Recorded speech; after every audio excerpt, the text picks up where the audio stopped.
شروع اللہ کے نام سے جو بڑا مہربان نہایت رحم والا ہے۔ ہمارے پیارے نبی صلی اللہ علیہ وسلم کے خاص دوستوں میں ایک حضرت عثمان رضی اللہ تعالیٰ عنہ بھی تھے۔ وہ ہمارے پیارے نبی صلی اللہ علیہ وسلم کے داماد بھی تھے۔ وہ شروع کے زمانے میں مسلمان ہوئے تھے۔ مسلمان ہونے پر ان کا کافر چچا ان کو بہت تکلیف دیتا تھا، مگر آپ رضی اللہ تعالیٰ عنہ اسلام کے لیے تکلیف سہتے تھے۔ حضرت عثمان رضی اللہ تعالیٰ عنہ ایک تاجر تھے۔ اللہ تعالیٰ نے انہیں بہت سی دولت دی تھی جو وہ اسلام پر خرچ کرتے تھے۔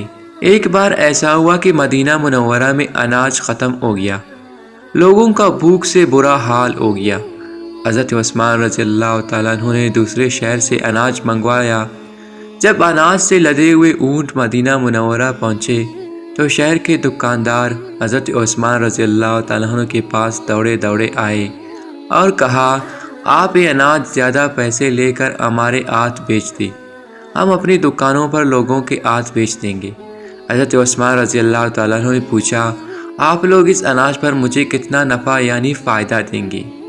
دکاندار جانتے تھے کہ آج کل اناج کی بہت کمی ہے، ہم اس سودے میں خوب نفع کمائیں گے۔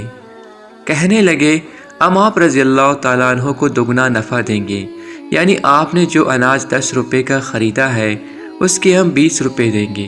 حضرت عثمان رضی اللہ تعالیٰ عنہ جانتے تھے کہ یہ لوگ مجھے دگنے پیسے دیں گے تو لوگوں سے تگنے اور چگنے پیسے لیں گے، غریب لوگ اتنا مہنگا کیسے خریدیں گے؟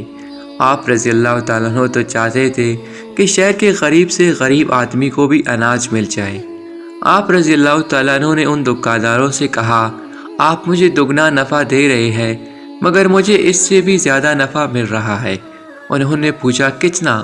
آپ رضی اللہ تعالیٰ عنہ نے فرمایا، 70 گنا۔ دکاندار کہنے لگے، بھلا 70 گنا نفع کون دے گا؟ آپ رضی اللہ تعالیٰ عنہ نے فرمایا، اللہ تعالیٰ۔ آپ رضی اللہ تعالیٰ کا مطلب یہ تھا کہ اللہ تعالیٰ آخرت میں مجھے 70 گنا ثواب دیں گے۔